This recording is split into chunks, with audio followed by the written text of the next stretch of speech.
Hello students, welcome to the PNT coaching classes learn easily and smartly. तो आज हम पढ़ने वाले एक क्वेश्चन जिसमें बोला गया है describe the civil disobedience movement. तो इस क्वेश्चन का मतलब है जो सिविल डिसओबीडियंस मूवमेंट है, मूवमेंट यानी कि एक तरह की लड़ाई, एक तरह का संघर्ष, एक तरह का आंदोलन होता है और उसका नाम है सिविल डिसओबीडियंस। तो जो सिविल डिसओबीडियंस मूवमेंट है वो आपको यहाँ पे डिस्क्राइब करना है। इसका हिंदी में नाम है सविनय अवज्ञा आंदोलन। Okay, so civil disobedience movement को बेसिकली आपको यहाँ पे डिस्क्राइब करना है, एक्सप्लेन करना है। तो चलिए समझते हैं इसको आंसर से।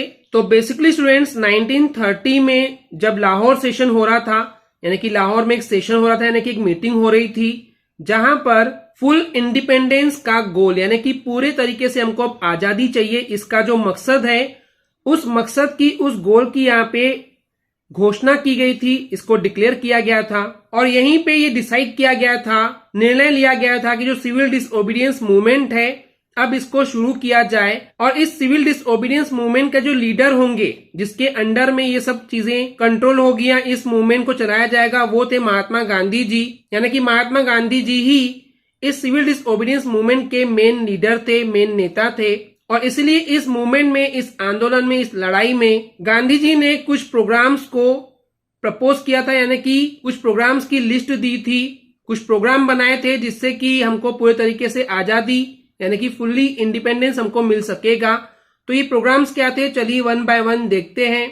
तो सबसे पहला प्रोग्राम था सॉल्ट लॉ को ब्रेक करने का, यानी कि जो नमक कानून था। नमक कानून क्या था स्टूडेंट्स की, अभी से बहुत समय पहले जब ब्रिटिश गवर्नमेंट जो शासन कर रही थी इंडिया के ऊपर, तो उस समय नमक बनाने का जो काम है, सॉल्ट बनाने का जो काम है, वो पूरा का पूरा ब्रिटिश गवर्नमेंट, अंग्रेज लोग ही देखते थे और वो उस पर बहुत ज्यादा टैक्स लगाते थे, जिसके वजह से सॉल्ट के प्राइसेस, जो कीमतें थी, वो बहुत ज्यादा बढ़ गई थी। तो इसलिए महात्मा गांधी जी ने इस सॉल्ट लॉ को, यानी कि अब सिर्फ अंग्रेज ही बना पाएंगे, ऐसा कुछ लॉ नहीं रहेगा, तो इसको तोड़ने के लिए उन्होंने अलग अलग प्लेस टू प्लेस, यानी कि अलग अलग जगहों पे जाकर के उन्होंने खुद से सॉल्ट को मैन्युफैक्चर किया था, यानी कि नमक को बनाया था। तो ये सबसे पहला प्रोग्राम था। सेकेंड प्रोग्राम था जो गवर्नमेंट एम्प्लॉइज थे, यानी कि जो उस समय ब्रिटिश गवर्नमेंट की जो सरकार थी, उनके अंदर जो एम्प्लॉइज, यानी कि जो इंडियन एम्प्लॉइज थे, जो काम करते थे, उन्होंने अपनी नौकरियों को छोड़ दिए थे। और जो स्टूडेंट्स थे उन्होंने भी गवर्नमेंट स्कूल्स और गवर्नमेंट कॉलेजेस से निकल गए थे, यानी कि बायकॉट कर रहे थे कि हमको अब गवर्नमेंट स्कूल्स और गवर्नमेंट कॉलेजेस में, यानी कि ब्रिटिश गवर्नमेंट के, अंग्रेजों के स्कूल्स में और कॉलेजेस में अब नहीं पढ़ना है। तो ये था सेकेंड प्रोग्राम। थर्ड प्रोग्राम है बहुत बड़ी भीषण आग में फॉरेन के क्लॉथ्स को, यानी कि दूसरे देशों से आए हुए कपड़ों को उन्होंने वहां पे जला दिए थे। नेक्स्ट प्रोग्राम था जो वोमेन थी, जो औरतें थी, वो पिकेट कर रही थी, यानी कि धरना दे रही थी, हड़ताल कर रही थी। और ये जो पिकेट यानी कि जो धरने किए जा रहे थे, वो कहाँ किए जा रहे थे, तो ये किए जा रहे थे शराब की दुकानों के बाहर। इंडिगो यानी कि एक तरह की फसल होती है, नील की फसल बोलते हैं। उस समय ब्रिटिश गवर्नमेंट जो है वो इंडियन किसानों के ऊपर प्रेशर डाल रहे थे कि आपको इंडिगो की फसल उगानी पड़ेगी, क्योंकि इससे उन्हें बहुत ज्यादा फायदा होता था। तो इसके खिलाफ भी उन्होंने धरने दिए थे, हड़ताल किए थे।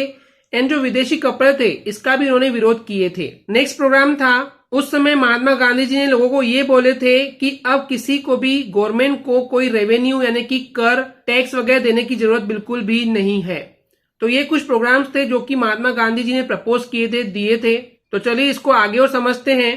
तो महात्मा गांधी जी ने सॉल्ट टैक्स यानी कि नमक के कर को, टैक्स को तोड़ करके या उसका उल्लंघन करके इस सिविल डिसओबीडियंस मूवमेंट की शुरुआत की थी। और इसके लिए महात्मा गांधी जी ने 12 मार्च 1930 को साबरमती आश्रम से निकले थे दांडी जाने के लिए, और वो दांडी पहुंचे थे 5 अप्रैल 1930 को, यानी कि इतने दिनों तक के वो पैदल यात्रा करते रहे। तो इस तरीके से महात्मा गांधी जी ने दांडी पहुंच करके खुद नमक बना करके, जो नमक का कानून था, सॉल्ट लॉ था, उसको ब्रेक कर दिया था, उसको तोड़ दिया था। तो ये जो घटना थी, ये जो इंसिडेंट था, ये बहुत ज्यादा फेमस हो गया था दांडी मार्च के नाम से। यानी कि मार्च यानी होता है यात्रा करना, ट्रेवल करना। तो दांडी मार्च के नाम से ये इंसिडेंट, ये घटना बहुत ज्यादा फेमस हो गई थी उस समय। तो क्योंकि दांडी मार्च बहुत ज्यादा फेमस हो गई थी, इस वजह से उनके रास्तों में जो सत्याग्रही थे, यानी कि इस आंदोलन में जो लोग पैदल चल रहे थे महात्मा गांधी जी के साथ, जो कि सच के लिए लड़ रहे थे, उनको सत्याग्रही बोला गया है। तो उन सभी सत्याग्रहियों का रास्तों में बहुत ही शानदार तरीके से स्वागत किया गया था लोगों के द्वारा। तो इस तरीके से उन्होंने दांडी पहुंच करके दांडी में सॉल्ट लॉ को, नमक के कानून को तोड़ दिया था और यहीं से इस सिविल डिसओबीडियंस मूवमेंट की शुरुआत हुई थी। और इस तरीके से सभी लोगों ने इंडिया के अलग अलग हिस्सों में, अलग अलग पार्ट्स में, अलग अलग सिटीज में, अलग अलग शहरों में जो कानून थे उनको तोड़ना शुरू कर दिए थे। और इस तरीके से इस मूवमेंट में, इस आंदोलन में सार्वजनिक तौर से बहुत बड़े लेवल पे जो औरतें थी उन लोगों ने पार्टिसिपेट किए थे, हिस्सा लिए थे इस मूवमेंट में। और इसके अलावा उस समय जो पीजेंट्स थे यानी कि जो किसान थे, उन लोगों ने भी सरकार को कोई भी टैक्स पे करने के लिए रिफ्यूज कर दिया था, मना कर दिया था। जो विदेशी कपड़े थे, जो दूसरे देश से आए हुए जो कपड़े थे, उनको भी बायकॉट किया गया था, उनका भी विरोध किया गया था, बहिष्कार कर दिया गया था कि इनको अब हम यूज नहीं करेंगे। तो इस तरीके से 5 मार्च 1931 को महात्मा गांधी जी और वायसराय इरविन, ये जो वायसराय इरविन थे वो उस समय ब्रिटिश गवर्नमेंट को रिप्रेजेंट कर रहे थे, उनके नेता थे। तो इस तरीके से महात्मा गांधी जी और वायसराय इरविन के बीच में 5 मार्च 1931 को एक कॉम्प्रोमाइज हुआ था, एक समझौता हुआ था इनके बीच में। एंड उस समझौते की वजह से महात्मा गांधी जी ने सिविल डिसओबीडियंस मूवमेंट को सस्पेंड कर दिया था, खत्म कर दिया था। और उसके बाद नवंबर 1931 में गांधी जी ने लंदन में हो रही सेकेंड राउंड टेबल कॉन्फ्रेंस, यानी कि कॉन्फ्रेंस यानी एक तरह की मीटिंग होती है जहां पर एक राउंड टेबल होती है एंड इसके आसपास यहाँ पे चेयर्स लगी होती है जहाँ पे लीडर्स लोग बैठ करके डिस्कस करते हैं। तो इस तरह की जो मीटिंग थी, जो कॉन्फ्रेंस थी, उसमें महात्मा गांधी जी ने पार्टिसिपेट किया था, हिस्सा लिए थे। वो भी कांग्रेस के बिहाफ में यानी कि कांग्रेस के तरफ से, जहां पे उन्होंने इंडिया के लिए फ्रीडम की यानी कि आजादी की डिमांड किए थे। यानी कि उनका ये मानना था कि अब इंडिया को आजाद कर दिया जाना चाहिए, अब अंग्रेजों को वहां से वापस बुला लेना चाहिए। लेकिन उनकी इस डिमांड को ब्रिटिश रूल ने यानी कि ब्रिटिश सरकार ने रिफ्यूज कर दिया, मना कर दिया कि ऐसा नहीं होगा।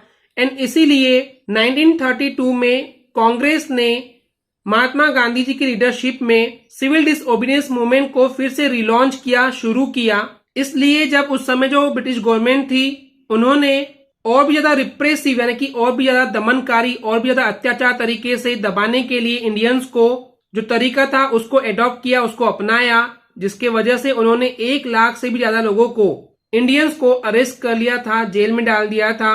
एंड कारण सिर्फ इतना था कि क्योंकि वो इस मूवमेंट के मेंबर्स थे, उनका हिस्सा थे। एंड इस वजह से महात्मा गांधी जी ने इस मूवमेंट को, इस आंदोलन को 1934 में एंड कर दिया था, खत्म कर दिया था। तो ये था सिविल डिसओबीडियंस मूवमेंट के बारे में। चलिए एक नजर डालते हैं इसके इम्पोर्टेंस के बारे में, यानी कि सिविल डिसओबीडियंस मूवमेंट का क्या इम्पोर्टेंस था, महत्व था। चलिए समझते हैं इसको भी।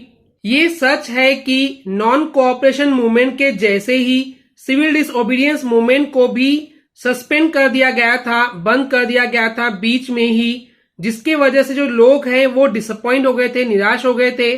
तो यहाँ पे जो नॉन कोऑपरेशन मूवमेंट है ये भी एक तरह का मूवमेंट था, आंदोलन था, संघर्ष था, जिसका हिंदी में नाम है असहयोग आंदोलन।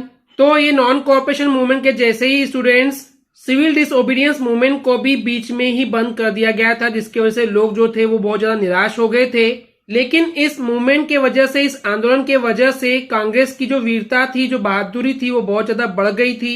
और महात्मा गांधी जी के लीडरशिप में, नेतृत्व में जो लोग थे बहुत ज्यादा पेन को, जो दर्द को सहन कर रहे थे, टॉलरेट कर रहे थे। और जो लोग थे वो महात्मा गांधी जी के ऑर्डर को यानी कि आदेश को ब्लाइंडली, बिल्कुल अंधविश्वास के जैसे मान रहे थे, फॉलो कर रहे थे, क्योंकि उस समय उनका सबका यही मानना था कि महात्मा गांधी जी इंडिया को आजाद करा सकते हैं, सिर्फ वही है जो करवा सकते हैं। एंड इसलिए वो उनके सभी ऑर्डर्स को मानते जा रहे थे। और न केवल लोग बल्कि उस समय जो ब्रिटिश गवर्नमेंट थी, अंग्रेजों की सरकार थी, उनपे भी गांधी जी की पर्सनालिटी का, व्यक्तित्व का बहुत ज्यादा असर पड़ा था। और ब्रिटिश गवर्नमेंट भी ये समझ गई थी कि महात्मा गांधी जी के साथ बहुत ज्यादा स्ट्रांग मास पावर है।